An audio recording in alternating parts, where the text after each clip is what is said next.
Shalom, good afternoon from Jerusalem, Israel.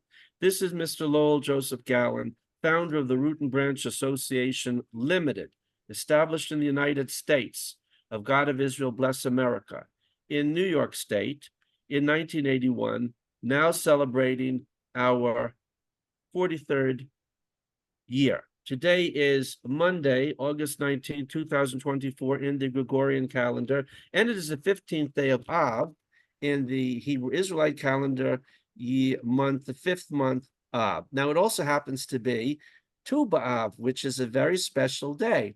It is, as Rabbi Weiss will tell you, this is a very auspicious day to launch our bi-monthly Shidduchim, courtship and marriage research fellowship seminars. It is the basis of Little Abner's Sadie Hawkins Day in Little Abner by Al Capp. Go watch it. Wonderful. Jewish, of course. Wonderful musical. Sadie Hawkins Day is based on Tu B'Av. All right. So welcome to episode 1 of our Shidduchim, Courtship and Relationships Research Fellowship Seminars. The chairman of the Research Fellowship and the bi-monthly seminar is Rabbi Hanania Weitzman. And we welcome our distinguished friends and guests from the United States, and I think Israel is, yes, the United States and Israel. And please support our work, links below. We're starting late as usual. I'm responsible for that. I'll skip the other parts of the introduction. So without further ado, I'm handing over the mic to Rabbi Weitzman. Hanania, it's all yours. Thank you very much, Lowell, and a special thank you for squeezing this into the very busy schedule. And it just so happened that we're starting this program on the perfect day. As you noted, just a few words before we start with what I have to share with you today is what this program is about, why I'm doing it, and what I'm not going to be doing with this program. So this program is about the shidduch world, what's wrong with it, what needs to be done to fix it. I'm focusing specifically on dating within the Orthodox Jewish world, although many of the things we talk about will pertain to a larger audience as well. But again, my main target audience is within the Orthodox Jewish world. What I'm not going to be doing is giving specific dating advice. I welcome questions from the audience, especially the live audience, any topics you want me to talk about, any questions. I've been actively involved in the shidduch world from a very young age. I identified what I feel is wrong with it and what needs to be done from a very early age, my early 20s. Even before I started dating in my own life, I was very aware of this and sensitive to it, trying to do something about it. I ran many, many events for singles and for the Orthodox world to educate and give people an opportunity to meet. They were, by and large, very successful, but we did it on a small scale. I proved that it can be done. There's a better way that can be done. Doesn't cost a lot of money. It's within our reach, and it really works. And it's better than all the alternatives that have been offered by the establishment that have only caused more harm than good. So this program is intended to largely bring that to a larger audience. Many people today are not aware of the activities that I was involved in 20 years ago with and the madness. There's a new generation of Jewish singles, let's say from under the age of 30 or 35, that was born into a world that didn't know of any other way than the way things are done now. They think that this is normal. They think it was always done this way. They were marinated in a world of craziness and madness, and we're hopefully going to educate them and inspire more positive changes within the Orthodox world. So let's move on to the main topic for today, and that is what is known as the age gap theory and the NASI Foundation. For those who are not familiar with it, this is a theory that started around 2009 when I was already very actively involved with End the Madness. An organization called the NASI Project. NASI is NASI, stands for North American Shidduch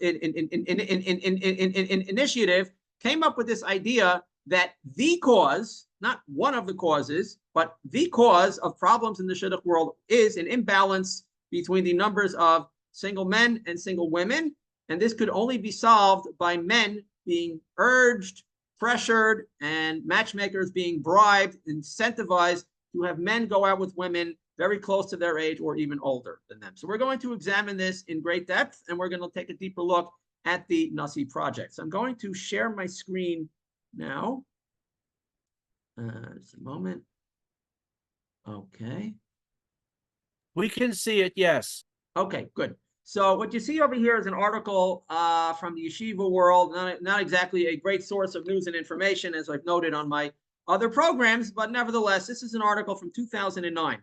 Leading Gedolim and dozens of Rosh Yeshiva signed letter encouraging closing the, quote, age gap in Shidduchim. And they start by saying, this week, a letter signed by over 65 Rosh Yeshiva in the United States, as well as some very big names, Rav Aaron Leib Steinman and Rav Chaim Pinchas Steinberg. Steinberg has made public, points out that the primary cause of the difficult shidduch situation is a fact that boys typically marry girls who are a few years younger than they are, and then they go on, but I'm not going to go into the long mumbo jumbo about it in great detail. Basically, what they're saying is that because the men are dating younger women, so the older women are stuck, there's nobody for them to marry, and there's always more singles entering the shidduch pool every year because of the birth rates. There's more men and women entering, and as long as men are continuing to take away from the pool of the younger women, eventually there's nobody to marry the older women, and this can only be solved by reversing that and encouraging men to marry the older women. That's essentially what the theory is. We'll go into it in a little bit more detail, but I want to start with this letter. You see that there's a couple of links here to read the letter. Those are dead links, and in fact, it was very, very difficult to find the letter. I had to go to the Wayback Machine, the Internet Archives,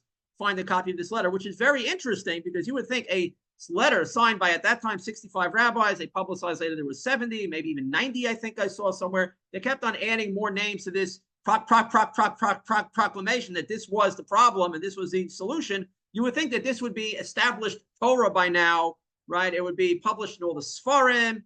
And instead, it's very, very hard to find all these years later. We'll see the letter in a moment. Here you go. It says, Baruch Hashem, you see this concludes. The various efforts are yielding tremendous results, right? And here you go. So let's see the letter. I found this again. You can look at the internet address. It's the web archive. So let's read this here. It is well known that our community finds itself in a dire situation in which hundreds of our daughters are getting older without having found their zivug, which means their match, their life partner. With the help of Hashem Yisparach, it has been recently revealed like a prophecy, that the primary cause in bold, big bold letters of this situation is that boys frequently prefer girls who are a few years younger than they. Since every year our population grows, b'li ayin hara, meaning basically thank God, there shouldn't be an evil eye casting aspersions on that. The result is that there are always more girls in need of a shidduch than there are available boys, leaving many girls without a match. Therefore, we are calling on all members of our community to give preference to shidduchim which the ages are close to each other. That is, here's the bold again, the age of the girls should be within a year or two of the boys or even older. At the very least, we urge those who are considering shidduchim to give preference to a girl who is age 20 and above. That's considered to be old already. We also call on shadchanim, which is matchmakers, and all others involved in shidduchim, to see to it as much as possible that the ages of the boy and girl are close. This is social and engineering over here. We'll talk about this in a moment. Let's just finish the letter. In addition, shadchanim should work primarily for girls who are age 20 and above. Shadchanim will go further and insist older girls will merit schar kaf l'shmaim, that Hashem will bless them and reward them doubly. And here is a roster of the names. Some of them are very prominent names. A lot of rabbis from Lakewood. And I would like, as a homework assignment, I really hope people will assist me with this. So I don't have the ability to do this, to do some research and see the sons of these rabbis that are mentioned here. If you could find out the age that their sons were when they got married and the age of the woman that they married. I want to see that these rabbis follow their own recipe, because if we have a demographic crisis, an existential threat to the future of the Jewish people that can only be solved by men marrying women close to them in age or older, preferably older than them, did these rabbis follow their own advice, or was it just another example of rules for thee, but not for me? I think we can suspect, I think we already know what the answer is at most of the time. And when you see rabbis' children getting married, usually the women are a few years younger or even more than a few years younger. That's typically the case. And I don't think that changed in light of this letter. Now, I talked about the social and engineering aspect of it, and this is one of the main problems that I have with this idea, because we're going to talk a lot about data, and certainly in later times, when I saw this at the time, I was only really involved in the shidduch world. I had no idea about COVID and Fauci and World Economic Forum and globalism. I was utterly oblivious to that. Okay, I wasn't involved in Erev Rav and Amalek and all that stuff, but it seems that this is all connected. Certainly in retrospect, having grown and learned and experienced more in life, it seems that this is all really connected. We're going to see a major emphasis on data, and we're going to examine the data and see how they monkey around with the data there too, to arrive at their desired conclusion. They create the problem by monkeying around with the numbers, and then they have a solution that only makes things worse, and I can demonstrate that. But you see that they're worshiping data, whereas we're dealing with real human beings over here. Every time a single man or woman goes to a matchmaker, and by the way, that should be a choice. It shouldn't be the only option, shouldn't be the only way for getting a date. But anytime somebody goes to somebody for assistance with finding a date and hopefully getting married, that's a human being. And the job of a matchmaker is not to worry about some demographic problem and imbalance or presumed imbalance in the numbers of men and women and the ages of people getting married. You're dealing with a human being right now. And the fact that human being is actually hiring you to do a job, they're paying you to help them find a match. They're paying you a lot of money. And your job is to find them the best available match for them, the most suitable match for this person. Not to worry about some larger saving the world, saving the environment, climate change type of problem, but helping this particular person get married to the best available candidate for them. That's the job. And what these rabbis are advising, and we'll see what the NASI project is actually financially incentivizing / bribing the matchmakers to do, is to disregard the best available match for this person and to focus more on finding them somebody who is close to the same age or preferably even older.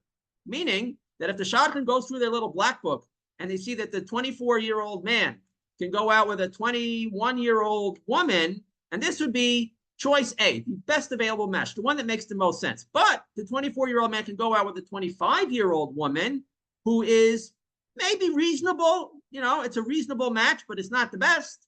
Doesn't seem like the best, but the shadchan's getting paid a couple of $1,000s extra for this, and they have this letter looming over them that there's some demographic crisis. It's a primary cause of the shidduch system, meaning if this guy marries this younger woman, that's going to cascade into all kinds of other problems, and the outcome of that will be that some older woman will never get married because of him. We got to save grandma.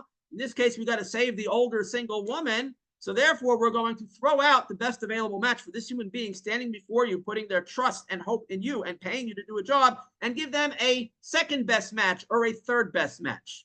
Okay, obviously there's a lot wrong with that. Okay, and let's see how the NASI project describes itself. This is from their own website. The NASI project has focused their efforts solving the age gap theory that they believe is the cause for older single women in the frum community having a hard time getting married. I mean, this is it. If we were to look at the Orthodox Jewish world and wonder why there are older single women having a hard time getting married, the best theory that we can come up with is that there's a shortage of men.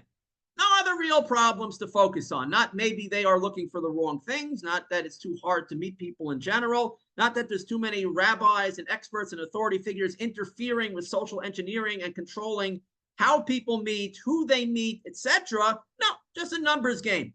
Okay, so NASI started by educating the masses about the nature of age gap. Educating means propagandizing, and they threw a lot of money, because you'll see in a moment that when they first started with this theory, they met with a lot of backlash, and eventually they took over, and that became the prevailing sentiment within much of the Orthodox world. This resulted in a break of the stigma associated with boys dating slightly older girls. Okay, in 2011, here's where it gets really greasy. The project initiated a community-run program providing shadchanim monetary incentives, in other words, bribes, to set boys up with girls the same age as them or older. The basic program was, if a shadchan would get a slightly older girl to date number one, the shadchan would receive $100. Now stop right here for a moment. It used to be, when times were a little bit more normal, that a matchmaker got paid for making an actual match, for doing the job, just like a headhunter gets paid when they actually find you a job.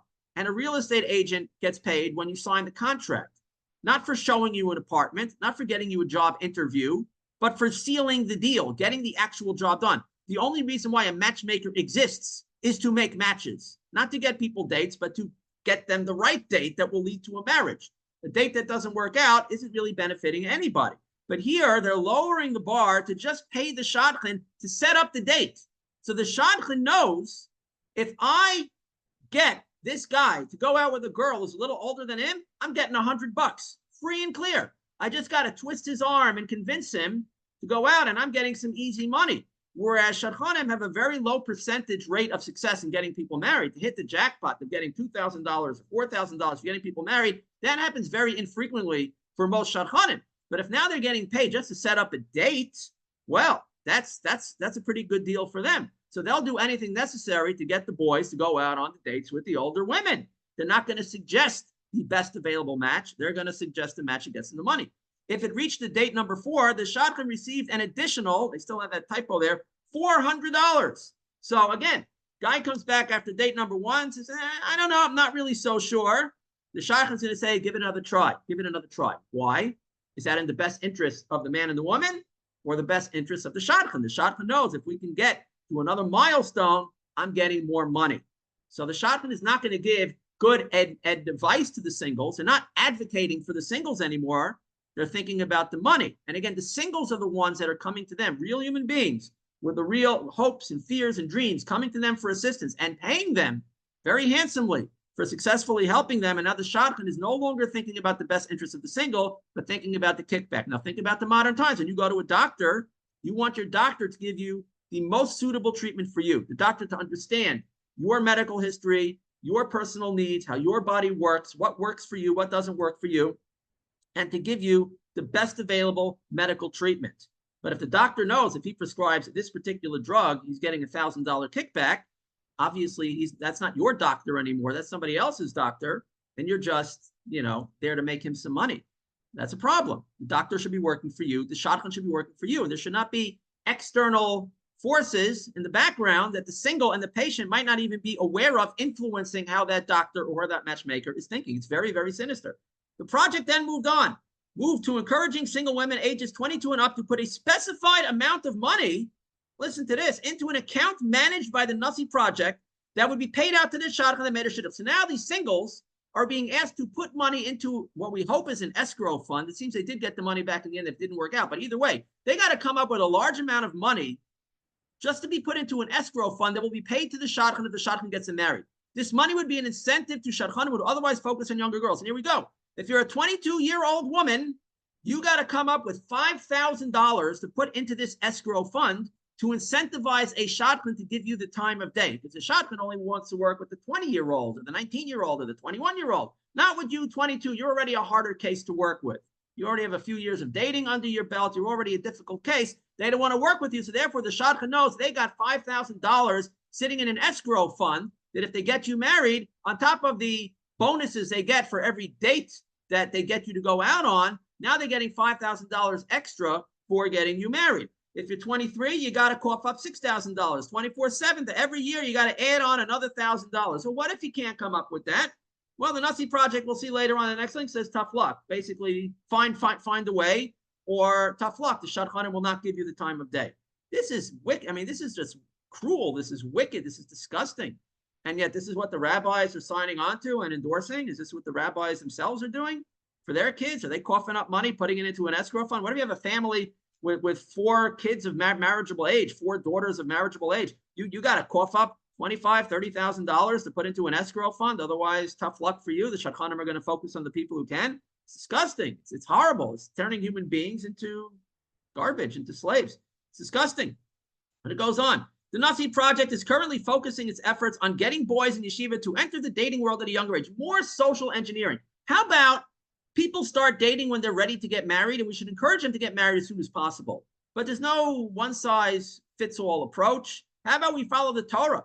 What does it say in Chazal? That a man should get married by the age of 18, 20 at the very latest. Why aren't we encouraging that? How come in Lakewood they have a freezer until the 23 or 24? They keep kids in a freezer. They don't even allow them to start dating, which is completely against the Torah. This approach would force an age balance. See, that's always a good idea. Let's force people who to date, when to date. In theory, there would then be more 19-year-old boys dating the 18 and 19-year-old girls, limiting the 24-year-old boys to dating girls closer to their own age, thus solving the age. So if you're a 24-year-old guy, let's say, unfortunately, either you started dating a little later or it didn't work out for you when you were 19, well, now you're stuck. You're closed off. You're blocked from marrying a large segment of the dating pool because we got to worry about saving grandma. This is the NASI project back in 2011. Here's an article from Matzav from 2009. Announcing a different groundbreaking, everything is always groundbreaking, project, Shidduch Vision. Basically what Shidduch Vision was for $18 per user per session, bunch of grifters, okay? Basically, people would be able to date virtually. They would set up, a new effort, I'll just read the beginning. A new effort based in Baltimore represents the latest attempt to address what is often described as the crisis of frum singles unable to find suitable mates. The new service known as Shidduch Vision will permit frum singles to go out on first, quote, dates via video conference rather than travel to far-off locales to meet potential suitors. I mean, oh, fine, I'm not against video calls for people who live far away, but here's where it gets funny. At $18 per user per session, meaning every virtual date, you're coughing up $18 for a Zoom call or a Skype call. They didn't have Zoom back then. The cost likely will be borne by the men. Well, of course, men pay for everything. They pay for the marriage, they pay for the divorce, they pay for everything in between. The service aims not only to save the money of intercity travel, but also to avoid the heartache of traveling a long distance for what ends up being a bad date. Well, this is all very good, but why don't they just both download Skype and make their own call for free? The answer is because, again, it's about the control. It's got to be through the experts, the controllers, the people at the top of the pyramid, controlling how people are dating, and you got to pay for them, of course. But that's not the main point of what I wanted to share over here. Here we get to Moshe Pagro. Moshe Pagro is the founder of NASI. Moshe Pagro, a Queen-based rabbi, has become perhaps the leading exponent, not sure if that's the right word, of the mathematical theory. Pagro is a founder of the North American Shidduch Initiative, a program that provides financial incentive to marry up couples who are the same age where the woman is older. Here, listen to this. Pagro declined to comment for this article, saying he had no interest cooperating in an article addressing anything other than the, quote, fact that the age gap is at fault. Meaning, I don't even want to talk to you unless you accept that it's a fact, that this theory is a fact. In an article published in March, Pagro asserted that the only plausible reason for the crisis is that there are more girls than boys in the dating pool at any given time. The solution is obvious, and it is the only solution, Pagro wrote from on top of Mount Sinai. We, parents of young men and women, friends, shadchanim, mentors, rabbanim, need to take the initiative to close the age gap between boys and girls who are dating. Either boys must get married earlier, or girls must get married later, or a combination of both. We must control who's marrying whom and when they're getting married. That's the only way that we can solve this problem. Now, I want to just skip to the end of this article because, oddly enough, I'm actually quoted here. I'm not quoted too much in these types of from media. Back then I was a little bit. This is when End the Madness was reaching its heyday. It was making a lot of noise in the from world. So I was a voice that they felt they needed to include in the article. And now you compare Pagro's comments to mine and see who makes more sense. Hanani Weissman, founder of the 5-year-old website endthemadness.org, says the problem is a corruption of Jewish values, and his site invites users to sign a covenant affirming basic principles to govern their dating lives. Weissman says that most matchmaking efforts are focused on the symptoms, not the disease. The site includes a section called Madness Watch, where users share stories of orthodox silliness. Weissman himself writes of what he portrays as the un-Jewish guidance given to singles, such as the discouragement from dating individuals who only recently have embraced orthodoxy because that would subject offspring of the union to the influence of secular relatives, or the belief that only married couples should be permitted to suggest matches. Really, why can't singles match up their friends? That's the way many of our parents and grandparents met, right? Weissman also rails against the orthodox practice of strict separation of the sexes. So the girls were supposed to go from the interaction in any way with their male counterparts as the most forbidden of all forbiddens to establishing a successful marital relationship with one of these people with little a, meaning when a girl is 18 years old or just before 18 years old, talking to a boy will get her thrown out of school. But once she turns 18, she's expected to get married as soon as possible. Like you're supposed to flip that switch in the mind, and suddenly that which was the most evil of all evils. And by the way, I'm not encouraging teenagers to be dating and going out. I'm all in favor of tznius. But I'm saying it doesn't make any sense where you make interacting with a member of the opposite sex be the most forbidden thing in the world, and then the next day you got to marry one as soon as possible. How's that supposed to work? It doesn't make any sense. So I wrote here, makes a whole lot of sense if you're insane. Weissman, who is 30 and unmarried, I don't know why my marital status factored into it. By the way, that was brought up many, many times over the years when people would mention me in my efforts to fix the shidduch world, was that I was unmarried. And, you know, as an advocate for singles, that would give me some street cred because I'm single too. I've been through it. I understand what they're going through. I'm sticking up for my fellow singles. But to the married people, that would be like, well, you're not an expert. You don't know. You're not really even an adult. You're not worthy of talking about the shidduch world because what do you know if you know so much and you would actually be married? Which is, of course, untrue. One has nothing to do with the other. We should examine ideas on their own merits. A person's marital status has nothing to do with whether or not he has anything intelligent to contribute to a talk about the shidduch world. Somebody gets married to the first person he ever dated at 18. What do they know about the shidduch world? Really, what do they know? They didn't go through it. They never really experienced what it's like to be single and go through that whole process. They were fortunate they got married right away. And it's quite possible that somebody who was single a long time will have a lot more to contribute to a discussion than people who got married right away, or maybe not. You really have to examine everybody's ideas based on their own merits. And of course, you factor in their background and their education and their personal biases, if there may be any. But nevertheless, the fact that I wasn't married shouldn't really make any difference. They didn't talk about the marital status of the other people that they quoted in this article. Okay, so I just wanted to share that with you, that Pagro didn't even want to be quoted in an article if they would not accept the fact that his theory was not a theory, but actually a fact. It's very, very weird. Okay, now we should examine this theory a little bit here because, first of all, it has a lot of ifs. We'll see, he talks about, it's all based on the assumption that if you have an island, they always use the example of an island.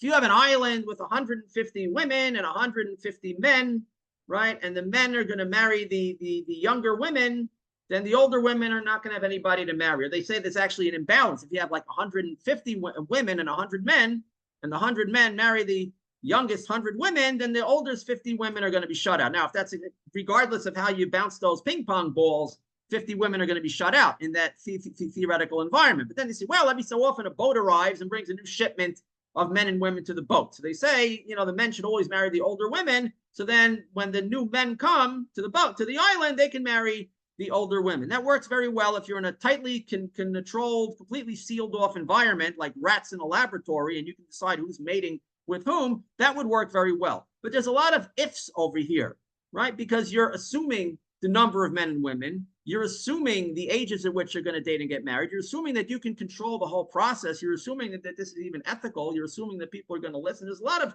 ifs involved. They're not accounting for any of the variables. They're not accounting for the pickiness of the people involved. What if 90% of the women will only want to marry 10% of the men? Because the women are being educated to marry their seminary rabbi. Their rabbi from seminary is their ideal husband. They want to marry somebody who's exactly like him. And only 10% of men are going to fit into that criteria. But 90% of women have been educated, indoctrinated, brainwashed to only look for that kind of a guy. So that's going to create a problem, right? But they don't address any of that. It's just a numbers game, okay? And we have to ask ourselves, is it true? Does it matter if it's true? And does their solution make things better or make things worse? Well, is it true? Let's see. Does it pass the eye test? We'll see. Actually, based on the numbers later on, it's not true at all. But does it pass the eye test? Do we see that the age gap between men and women that are married is very, very vast? That, men are going out with women much, much younger, that this is normal and common, marrying women much, much younger. We all know examples here and there, but it raises eyebrows, right? We all know somebody, a guy who married a woman who's 10 years younger, 12 years younger, right? It happens occasionally, but it's not the norm. It always raises eyebrows a little bit. Usually people are already marrying somebody fairly close to them in age. It doesn't really pass the eye test. There's no crisis of 30-year-old men going out with 19-year-old women just out of seminary. It doesn't really happen. And the women wouldn't agree to go out with these men. It would be very, very rare that the women would even agree to go out with a much older man. It doesn't happen that much. Okay. Question number 2, does it matter? Let's say a 30-year-old man and a 20-year-old woman really, really hit it off, right? She's very mature for her age. She wants an older man. They're madly in love. They're a perfect fit. What's the problem exactly? What crime is being committed here if a man marries a much older or younger woman if they really want to marry each other? What's the problem? Here you have a couple that's happily married. Isn't that the goal, right? Isn't that what we want? Why are we concerning ourselves with how that will affect other men and women in the dating pool? These people are happy. Let them be happy. Why are we interfering? Why are we interfering with that?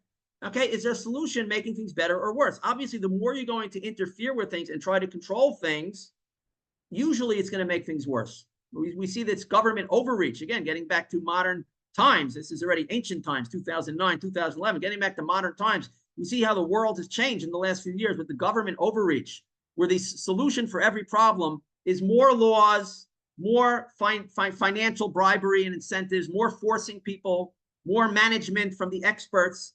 Has that been making things better or worse? Have our lives gotten better in the last few years or worse because of all of this? Categorically worse in every respect, okay? It doesn't fit with the pickiness of the women. The fact is, if you speak to any matchmaker, they'll tell you that usually the girl is the one who says no. And then they'll say, well, it's because the guys are a bunch of losers, right? What do you typically see in the frum media? So many amazing women out there. The guys are all a bunch of cavemen and losers. Right? That's the problem. Well, what if women are saying no to people all the time?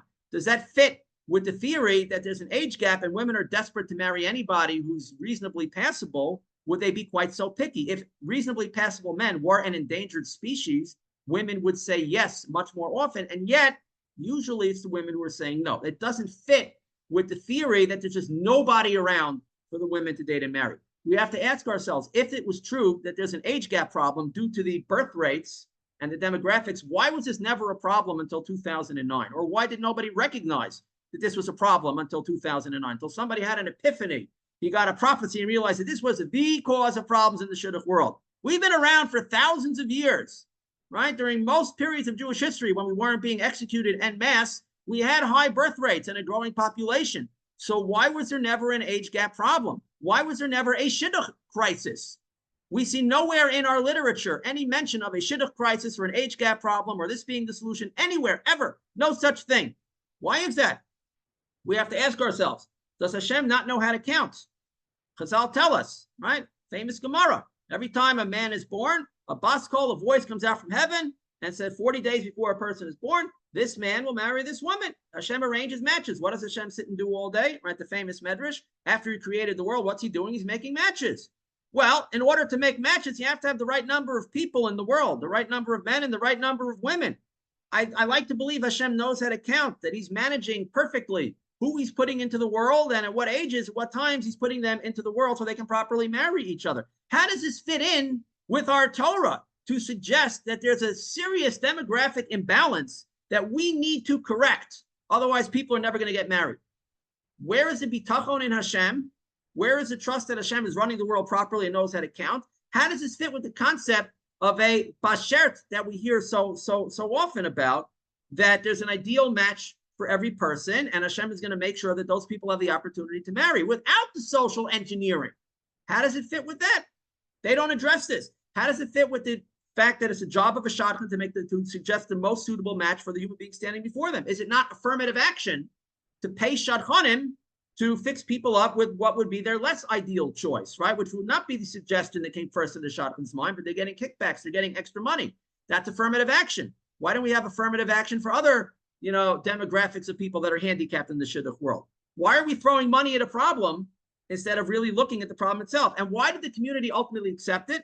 Not just because there were a lot of ads for promoting it, but because it's an easy way out, right? What I've been calling for people to do from day one is take a deep look in the mirror and say, if your society is having an extremely hard time marrying off its young singles happily, then it's probably something wrong with your society.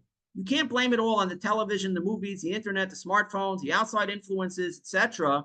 It's your responsibility as parents, as teachers, as a society to marry off your young single men and women. And if you can't do that, if they're getting older and they're getting frustrated and it's not working out very well, there's something wrong going on in your society. But here you say, no, just a numbers game. It's God's fault. God didn't count the numbers correct. God didn't put the right numbers of people in the world. And that's why this idea, I think, really took off. Okay, it's all about trusting the experts, but not really looking at what's going on. Here's an article from Pagro. Again, you can solve the shidduch crisis. Now, how do we solve it? Well, how do we solve it? We solve it by paying shadchanim. Here's an interesting paragraph I wanted to share. On the very rare occasions when I ask a shadchan to look out for a particular girl, I always make a very fair offer. An offer. It can be $1,000 for a second date. Whoa, we've really raised the ante here. From $100 for a first date and $400 for a fourth date. Here now we're already giving away $1,000 just for a second date. It can even be as high as $3,000. It all depends on the situation and the degree of time and skill that would be required to service that particular single. Meaning, if the single is a loser, if the single woman is over the age of 22 or so, she's an old maid, she requires a lot of work and effort and nobody wants to bother, we'll give you $3,000 just to get her to go out on a second date. Well, what could go wrong with that? Seriously. Yeah, here we go. Shidduch crisis. Here's an article from 2011. NASI project responds to feedback following their game-changing shidduch project. I'm going to put links to all these articles in the description, by the way, so you can look them up on your own. I encourage everybody to do that. This is a long article where he goes on by defining what the shidduch crisis is. Here he goes again. What is the undeniable root cause of this tragedy? Like he's a prophet. The short answer is age gap. This has been acknowledged by a historic letter from 70 Rosh Yeshiva. In other words, don't challenge the experts. Well, I did just that. I wrote an article that was published in the Jerusalem Post way back at the time, in which I severely criticized this letter and the rabbis for writing it. Of course, the Frum world did not take kindly to me challenging their experts, but what can you do? I want to share with you a very short comment from the Pele Yoetz, which I mentioned in my Torah classes recently. The Pele Yoetz is a sefer on Jewish thinking, Jewish philosophy on many different topics, and he has an essay on dibur, on speech. I want to share with you one line over here. He talks about in this lengthy essay about different types of speech where it's a mitzvah to speech, such as, of course, prayer, learning Torah. That's, of course, a mitzvah. Different parts of speech that are forbidden, and some which are optional, ordinary speech, which is optional, which generally should be minimized anyway, because you're likely to get into trouble. He writes about here in the section on the mitzvah, the types of speech that are a mitzvah. Right? One of the examples he gives is as follows. Mitzvah lehisvakeach Ima Talmud Chacham lahotzi din emes lamito. It is a mitzvah to argue, to debate with a Torah scholar, to bring out the true law in its truth. What is the proper Jewish law? What is the proper Jewish way? The only way that you're going to arrive at that is by debating it, by bringing your arguments back and forth, by confronting a Torah scholar. Respectfully, fine, but nevertheless, challenging, confronting, arguing until the truth comes out. That's what you have to do. You have a mitzvah to do this. And therefore, we don't just say, well, a bunch of rabbis signed a letter, so 70 is like a Sanhedrin now, and therefore you can't challenge. Well, what if I got a letter from 71 rabbis? Does that cancel them out? Do I trump them now because I got 71? That's not how it works. Let's see what's really going on. And if this is wrong, factually wrong, or otherwise against the Torah, we got to argue with it. The truth has to come out. So you can't just shoot me down because I'm a nobody and I'm challenging the experts. We see how that's worked out. Okay. And he goes on and on about his social and engineering program. Okay. Encouraging shadchanim to keep ages in mind, but of course paying them. Okay. Now he has a new idea. Let's now discuss the present program over here. Hypothetically, suppose Eliyahu Hanavi told a 22-year-old young woman that if she would give $5,000 to a particular cause, he would guarantee she would be married in 6 months. What would any young woman do, right? Pay $5,000 and you'll get married. Suppose he told a 30-year-old young woman, well, she's already really over the hill, that if she donated $11,000 to a particular cause, she would be married by Hanukkah. What would the young woman do? You know, and I know that every single young woman would beg, borrow, or do whatever it takes, but she would put the money together. Meaning, if you can't afford to put money into this escrow fund, you find a way. You do whatever you have to do to get that money because that's your only chance of getting married. Obviously, a young woman, girl, terrible writing, feels it's worth that amount. B, a young woman could come up with it. Okay, there you go. Then he talks about his escrow fund, and it's all disgusting. Basically saying if you can't afford it, tough luck. That's what he goes on and says. He says, scrolling over here, yeah, the feeling people have is that they are being blacklisted if they don't participate, and no one will help anyone by not joining. So he says, in the event that 50 girls joined the list, would every other girl be blacklisted? If 150 girls joined the list, would other girls be blacklisted? It would be awfully hard to read shidduchim to the 2,000 dating young men if only 150 girls get dates. If 2,000 girls joined the list, will the other girls be blacklisted? Maybe. Yeah, fine. Yeah, you're right. Yeah, if lots of people join the list, and there's a lot of girls on the list who have coughed up many thousands of dollars as a bonus to the shadchan for getting them married. So the shadchanim are now going to only focus on this large number of girls who've paid the incentive.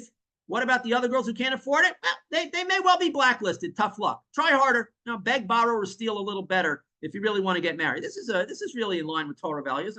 I'm sure 70 rabbis signed on to that. He goes on. It's all disgusting. I don't have time to go through the whole thing. I'm just giving you some of the main highlights. It's awful stuff. 48 responses. A lot of them are very, very negative, as you can imagine. Very, very negative. Okay, here somebody says the age gap argument is very strong. But yeah, he goes on. Many of these people are horrified by what he does, but of course, that doesn't stand in his way. Here, I wrote shortly thereafter a response to the NASI project, which again is way too long for me to get into, but I talked about many of the things that I talked about here, which is this is wrong. This is not the cause of the shidduch crisis or problems. It's not one of the causes. It's not certainly not the cause. I talked about the many ethical and practical problems with it. And many of the comments to this article, in fact, were favorable. But of course, a lot of them said, who are you? How dare you challenge the rabbis? I'll put links to it. I don't have time to go through the whole article over here. Here's another entry from Pagro. It was posted by somebody else, but he wrote the letter. Okay. Here's the part that I wanted to share, what I highlight. What I have seen from extensive involvement in this kind of model, and after much research coupled with unending trial and tweaking, is that it costs approximately $7,500 invested wisely as per the above model to generate the requisite sustained shadchan attention to bring these singles to the chuppah. Shadchan and matchmakers were often told that these people are such heroes. We have to thank them and kiss their feet just for thinking of us, for keeping us in mind and trying so hard and working so hard because they're busy and they have families and so many other things to do. They need $7,500 to get somebody married. That's the price. That's the bounty for getting somebody married. Then he says, I have never spent more than $10,000 on any particular single without getting them engaged. He's talking about here paying for the dates along the way. And he's talking about a community where normally after 3 or 4 dates, they're getting engaged. So he would have to spend upwards of $10,000 to get somebody engaged. Remember, $400 for a 4th date. 4th date already is engagement time in Lakewood circles. So he's got to spend $10,000 to get enough fourth dates for these people to get them. It's not working out very well. Not working very well at all. Okay, now I wanted to read some of the comments here. This guy noted that this previous initiative he already tried this initiative with the bounties, the escrow program. And then look what Pagro commented over here. He said that program showed that even very large amounts of money when promised only if the single got engaged was very ineffective. Meaning it didn't work. He's trying it again, but it didn't work. At generating significant added shidduch attention for singles who previously were not getting any quality dating opportunities. 4 singles in the program did get engaged, which was amazing. He later on writes that there were about 90 who coughed up the money. 4 of them got engaged, but more than half the singles in the program didn't get set up even once. His program was a dismal failure. When he offered the shadchanim thousands and thousands of dollars as a bonus for getting these people married, only 4 out of 90 eventually got engaged, and more than half of them didn't even get a date, and he had to give everybody else back the money. It was a dismal failure, and that's why he changed his model to paying the shadchanim for dates along the way. Let's pay them not $5,000 for an engagement. Let's pay them $10,000, upwards of $10,000. Just keep generating dates until eventually, hopefully, one of those dates will hit the jackpot and the single will get married. We're lowering the bar. I would say if the shadchanim are so woefully inept at what they do that they can't even get any dates for singles, or they're not giving attention to singles, or they're not getting them married, why don't you just fire them? They're terrible at what they do. But no, we lower the standards and say, look, well, you're horrible at getting people married. No matter how much money we offer you, you can't get them married. You're terrible. And we don't want you, God forbid, to quit. Because what would happen if failed matchmakers quit? Frankly, I'd like to find out. But we wouldn't want them to quit. What would happen then? So we'll now lower the bar. We'll pay you an incentive just to keep setting people up on dates, even if the dates go nowhere. Just twist people's arms, get them to go out on a date, and we'll pay you hundreds of dollars, even thousands of dollars a pop. That's the idea now. Pay shadchanim, pay matchmakers not for making matches, but for making dates. They're date makers. They're not matchmakers. They're date makers. Unbelievable. And people actually bought into this. Here's an article from the New York Post, Big Kiddush Hashem, back in 2009. I don't know why a Jew would write this for the New York Post, sharing our dirty laundry with the rest of the world. We have enough problems as it is. Ruvain Blau. I don't know who he is, but he writes about this. First line, there's an epidemic of kosher cradle snatchers, and a group of rabbis is out to tend. Yeah, we got a bunch of 35-year-old men chasing after 18-year-olds, and the rabbis have to stop them. Yeah, that's a wonderful Kiddush Hashem. Thank you, Ruvain Blau, for writing this in New York Post. A, it's not true, and B, what are you doing? Really, what are you doing? Just I want to share a few lines from this at the end. This is quoting Michael Solomon, who I know personally. I had him speak at one of my events many years ago. He said the crisis is also reflected in spiking divorce rates and domestic violence among observant Jewish couples. So really, the problem is not just we have some older single women and there's not enough men to date them. There's a lot of layers to the problem, and just strong-arming or bribing matchmakers to social and engineer dates and marriages is not working out very well. Singles are being bullied into marriage by pushing matchmakers, the therapist said. Well, I can't imagine why. They got lots of money sitting in fat escrow accounts and they're getting incentivized along the way. You bet they're going to be pushing people. Just like the doctor is going to push you to take a shot when he's getting $1,000 a pop. Of course they will. And the hospital is going to push you to get all kinds of tests and treatments when they're getting paid to do that. Of course they will. Here's the most intelligent comment so far from an 18-year-old woman. Ilana Hostik, 18, called it good advice to marry someone close in age, but noted, when love comes around, I don't think you can place rules on it. Thank you very much. Yeah, if two people love each other and they really love each other for the right reasons, they're well suited, leave them alone. Stay out of it and let them get married. Don't get in the way. Here's an article I wrote from 2013, Debunking the Age Gap Theory. One of many times I've done this. Okay, I'm not going to go into all the details here. I want to share some actual data. A couple paragraphs I'll share with you here. Thankfully, we don't need to rely on anecdotal evidence. I want to go back a line. This is a good line here. This is something our eyes and ears tell us, contrary to the wild claims of age gap theorists. We simply do not see many married couples with a huge difference in age between them, nor do we see seminary girls going out with 40-year-old men. It's just not reality. Thankfully, we don't need to rely on anecdotal evidence, powerful though it is. Every year, in honor of Tu B'Av, like today, the Jerusalem Institute for Israel Studies puts out hard statistics on marriage in Israel. These statistics demonstrate in no uncertain terms that every premise of the age gap theory is false, and that proponents of this theory are disconnected from reality. As reported in the Jerusalem Post, the percentage of single men aged 20 plus in Jerusalem for the year 2010 was 27% versus 20% for women. There were more older men than women at the age of 20. For the age range of 30 to 34, 24% of men were single versus 20% for women. In other words, if there is any crisis at all in terms of demographics, people should be wringing their hands over the plight of single men. There are more single men out there than women based on actual numbers. Based on the numbers, women are having an easier time. And one more paragraph. Furthermore, and this is a direct quote from the Jerusalem Post article on July 19th, the average age difference between a Jewish bride and groom was 2.1 years in comparison to 5 years in other religions, meaning other religions have a larger age gap. The Christians, the Muslims are marrying much, much younger women. In Judaism, and again, there's no hard and fast rule about this in the Torah, but this is the reality in our time. The average age difference between a bride and a groom is 2.1 years, which is perfectly reasonable and normal. So there's no age gap problem to begin with. And if you should be worried about anybody, it should be the men, all based on falsehoods and lies. And what are they doing? They're throwing money at people. Here, just for fun. This is from March of 2020. Head of NASI calls on people to stop dating. Kid you not. Dear Matzav, this is from Moshe Pagro again. I am begging and pleading with everyone. Please, please stop the shidduch dating. Please shut down the all shidduch chats. Let's put everything on hold until after Pesach at least. Someone will go on a, quote, safe date and their grandparent will be at the Seder. We're coming full circle now with killing grandma. And this can happen many times over. Do the math. Here we got the math again, the data. We will kill people if we keep up this reckless dating at this time. As Rav Oren Reich Shlita, I have no idea who he is, said, now is the time to be makbid on every possible chumrah of atzos pashos. In simple English means we have to be stringent as much as possible in saving lives. Now is not the time for misguided chesed / shidduch efforts. I would say that's correct. Never is a time for misguided efforts like yours. Let's wait a month and save lives. So he is calling for a moratorium on dating for an entire month. No Jews should get married. No Jews should date or even contemplate dating for an entire month, lest you kill grandma. I kid you not. He actually said this. Pikuach nefashos, stop dating. Rabbis should call on people to stop dating. Well, that fits very well if you're a World Economic Forum kind of guy. I don't know who he is or what's going on in his mind. I like to believe he has his heart in the right place, but this is really nuts. Stop dating. Stop dating lest you kill grandma. Should he really be the expert that we're following? Fix problems in the Torah observant world. Boy, oh boy. All right, here we go. This is an article from 2016 in Mishpacha magazine. Very long article, not going to go through the whole thing, but it talks about actual data. There was a study done that shows much later on. I mean, I was attacking this back in 2009. This is now 7 years that have been wasted because people didn't want to listen to me. And here's what I want to share with you, the results of the study.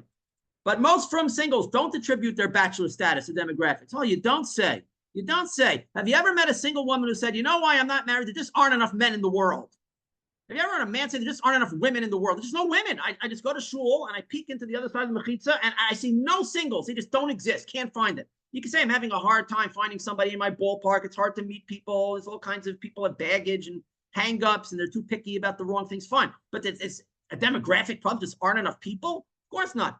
When I ask people why they think there's a shidduch crisis, Dr. Erin Price says, she was involved in the study, a lot of them said that too many people have unrealistic expectations of the wrong priorities and what they're looking for. You don't say. Big chiddush here. Like we really need scientists and experts to tell us the obvious. Thank you, Captain Obvious. 25% of girls and 38% of boys said that the opposite sex is too picky, while about 40% of female respondents felt that mothers of boys who are seen as the gatekeepers of many people's shidduchim were too picky, meaning making it too hard for people to meet. The best segula for people to get married is to meet people. Go out on dates. That's the best segula. Not going to cemeteries, not going to rabbis. Meet people. You'll like one of them. They'll like you back. You'll get married. About 20% believe that shadchanim aren't doing an effective enough job matching singles. Yet only 20% believe that. The other 80% really have to have their heads examined. Shadchanim are doing it. In fact, shadchanim are the biggest failures in the history of mankind. In terms of why the subjects thought that they themselves were still single, many people said they have trouble finding the type of person they're looking for or that they themselves were, quote, out of the box. So thank you very much. Here we already have quote unquote experts being quoted in the quote unquote from media saying that the age gap is not a problem. It's all overblown. Okay. Here we have another article in Mishpacha magazine called The Truth Behind the Numbers by Dr. Naomi Rosenbach. She was also involved. This is from 2013. So now again, we started with this garbage in 2009. Now 14 years later, meaning the singles who were 20 years old when this age gap thing started to become prevalent are now 34. We've wasted a lot of time, and a lot of people who were 10 years old at the time are now marinating in this craziness They're entering the dating world years later with this becoming the norm. So now in 2023, talking about a lengthy study, again, I'm going to put the links, don't have time to go through everything here. He says, here's the crux of the study. It says 92% of women in the so-called yeshivish segment are married by age 30 and 98% are married by age 40. In other words, people are eventually getting married. The problem is they're getting married much later than we would like them, and they're having a lot of problems, and a lot of marriages are not working out. But the fact is people are getting married, and that debunks the age gap theory, because the age gap theory believes that if people are dating the wrong ages, then some women are never going to get married, or a large number of women are just not going to get married. And here you see that's not true. Okay, well over 90% are eventually getting married, or I would say dropping out of the Orthodox world. They don't really talk about that. They just drop out. A lot of women over the age of 30, if they're single, stop dressing modestly. They start, looking in other places, because if the Orthodox world considers them over the hill by the age of 22, 23, by 30, they're already way over the hill. They're not getting dates anymore. So, secular society, they're just getting started. They're very young. So they're going to look in other places to get married. And the men also, it's hard to find older single men that are still going to shul and studying Torah regularly, because they're not being treated nicely. They're going to drop out of the community too. If you're not wearing a talis, you're not going to get an aliyah. You're not going to get called up to the Torah in many shuls. You're not treated as an adult. A 20-year-old guy with a talis is seen as a man, and a 40-year-old man without a talis is seen as a little boy who's, needs mommy to hold his hand and help him get a date. So that's a separate problem. We'll talk about that on other programs. But here you see, eventually, those who stay within the Orthodox world do tend eventually to get married. So the age gap cannot be true. Here's one paragraph that I want to highlight. Many factors contribute to marriage rates. While the age gap hypothesis has garnered the most attention, unfortunately, this study indicates that the true age gap is closer to only 2 years. Well, gee, I told you that. These are the official numbers. Didn't anybody bother to look at the official numbers? And therefore, it's not a likely contributing factor. Regarding hashkafa shifting, that's Jewish philosophy and ideology, this study found that significantly more men than women who were raised in the yeshiva community shifted to modern Orthodox or are no longer religious in adulthood. Yeah, that's what I've been telling you all along. That's what I said from day one when I started End the Madness. They're going to drop out. If you're not going to treat them properly, they're going to look for dates elsewhere. They're going to stop being part of a community that doesn't want them and rejects them. This may be a significant contributing factor to the challenges of women seeking a spouse. If you have a 35-year-old single woman who's from religious, there's not going to be a lot of guys who are single at that age who are still religious. It's very hard to find them. They don't exist anymore. And the same is true of single men. The women are not so religious anymore. They drop out. It's very hard to find them. Those are real problems. Here we have an article that doesn't have a link online, Towards Solving the Shidduch Crisis. This is from Ami magazine. I think this was here. This is from 2023 as well. Okay. They consider the age gap theory. I'm not going to read the whole thing, just giving you the highlights. If you want to read it, you can sort of pause it on the recording. He talks about, it quotes the same study. It was conducted by Dr. Yosef Sokol. Okay, and he said the same thing here. Say that 90% of yeshivish men and women married by age 30 and 98% by age 40. If this is true, the tangible crisis may not be that some girls will never marry, but that both the men and women who marry at a later age will suffer years of pain, isolation, and struggle in the meantime, pain that might be preventable, better systemic strategies, and sensitivity. So here you go. They are saying if this is true, the age gap thing is not the problem at all.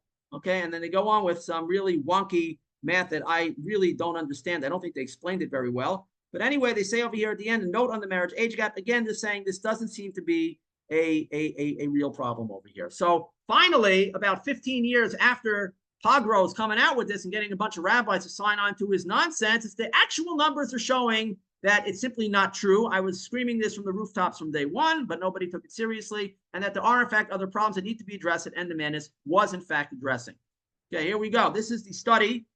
This came out in 2022, the end of 2022. New Shidduch crisis study, 96% of Haredi girls get married. Thank you very much. Here's the highlighted material I want to share. Many believe that due to an increase in population each year, combined with the trend of older boys to date younger girls, the dating pool has more girls than boys. If that presumption is correct, the solution essentially is to get boys to date and marry girls their age or close to their age. However, Dr. Sokol's study would appear to suggest that there are relatively the same number of boys and girls in the dating pool. If that's the case, the solution to the crisis should probably entail helping girls find and marry their eventual match. Gee, you think? Just help people find and marry their match and don't worry about the numbers sooner than they currently are. by figuring out why some boys and girls take years to get married and tackling the problem from that angle. Now, there may be flaws in this study as well because he's only looking at a certain segment of the society, not necessarily accounting for all of the variables. But the bottom line is no actual mathematicians who really studied real people, real numbers, found that age gap is a significant problem.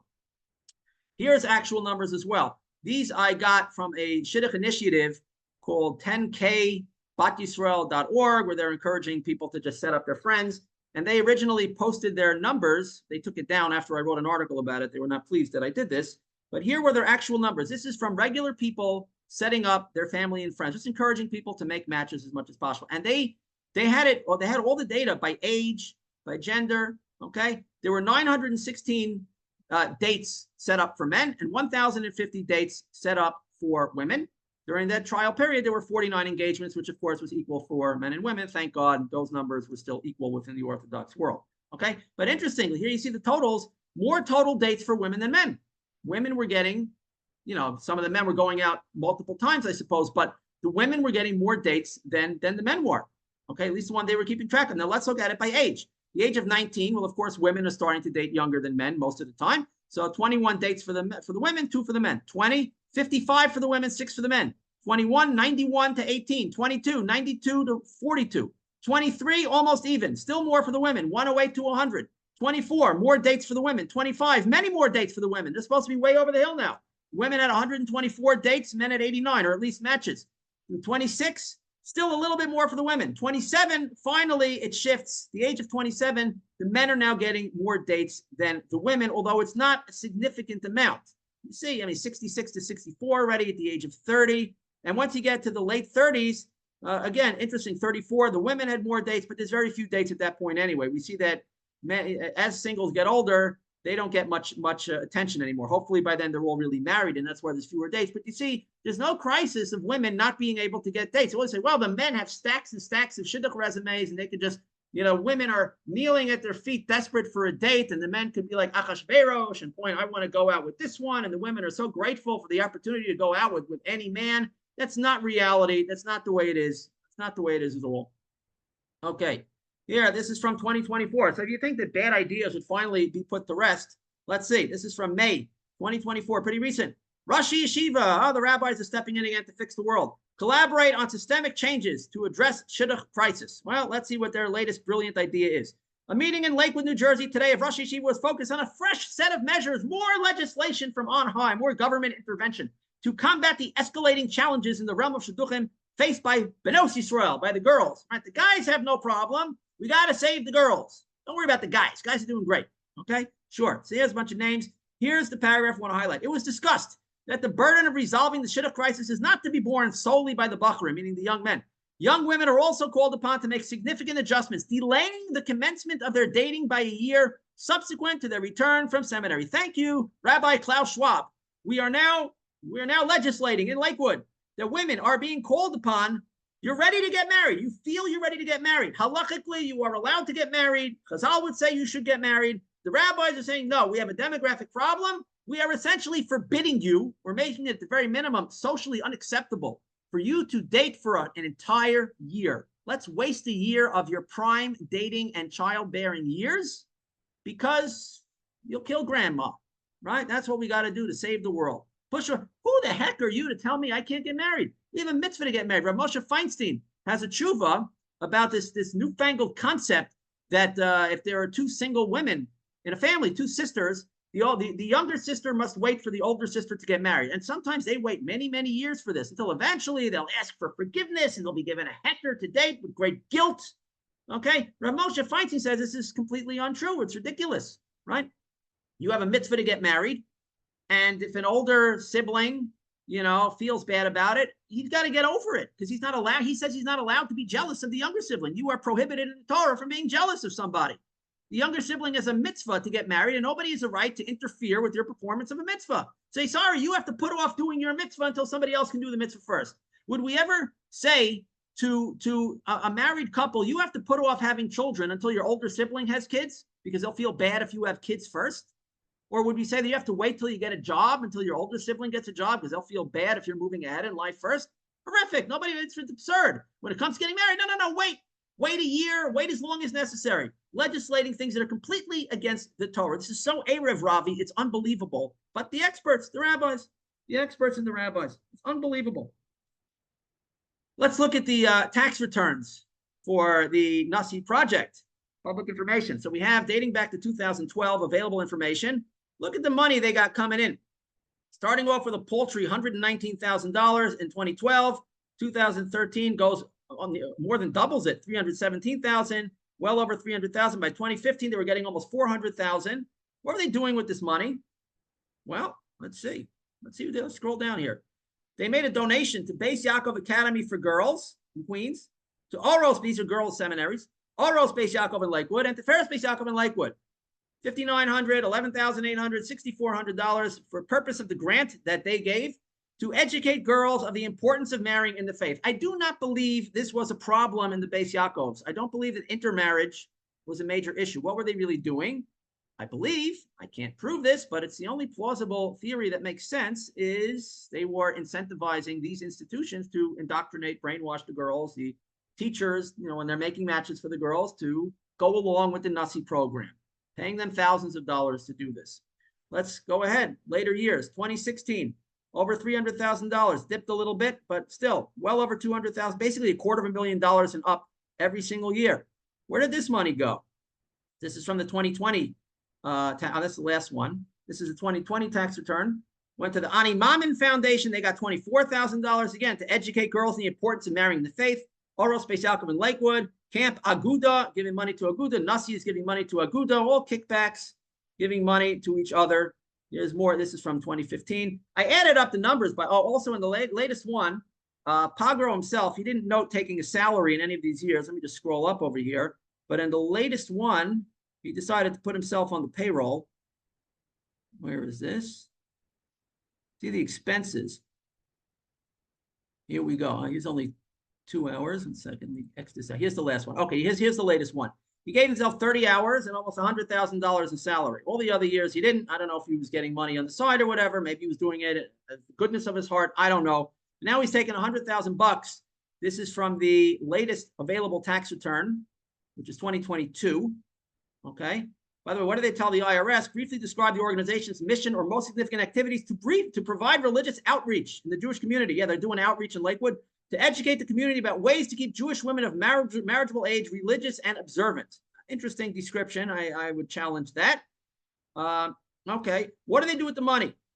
What do they do with the money? Aside from his cushy salary, which is about a quarter, almost, I think it's more than a quarter of the money that came in this year was now going to him. Advertising. They take a lot of ads out in Bacha magazine, possibly other places as well, advertising their indoctrination of, men have to marry older women or people close to their age, monkeying around with the ages at which people should be allowed to start dating. They spend a lot of money on advertising. And you'll notice that here grants and other assistance to domestic organizations, almost $149,000 in grants. Contract services, $81,000. I don't know what that is. I suspect that's money that they're giving to the matchmakers, bribing them for all the dates. So they're a bunch of grifters, really.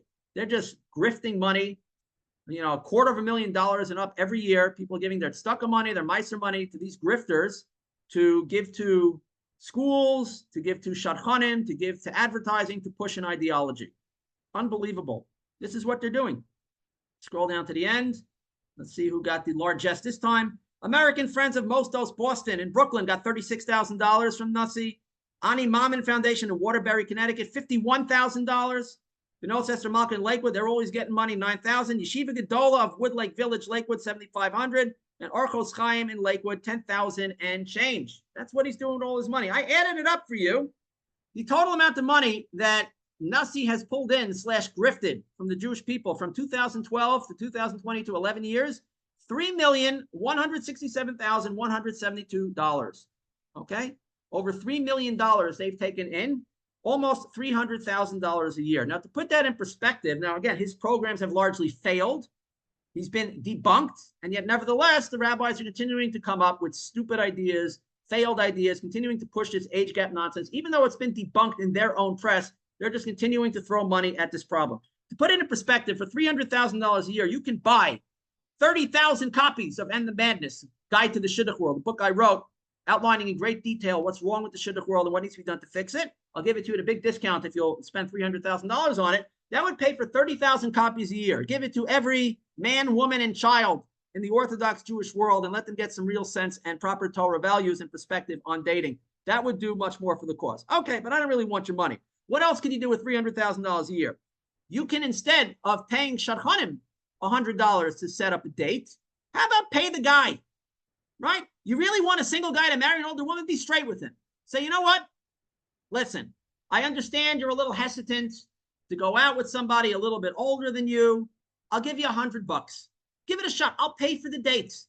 And they have cheap dates in that society. They go to a hotel lobby and they buy a soft drink. They're not spending, they're not going to a steakhouse. They're spending $10, $20 on a day. I'll give you $100 for a Lakewood guy. That could be a lot of money. Give it a try.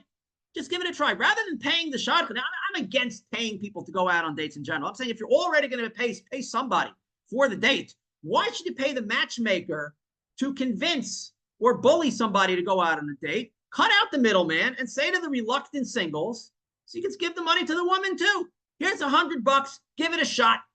You know, maybe you like the guy. Give it a shot, right? That would make life a lot easier for the singles. There's a lot of expenses, time, and emotional energy and actual money spent on dating. Give them a little money to incentivize it, make it a little easier, and say, look, I understand this might not be your first choice on paper, but I think it's really worth a shot, and I'm willing to pay you for the time and the energy and the money that you would otherwise be putting into it. Why not? What's wrong with that idea? That would pay for 3,000 such dates.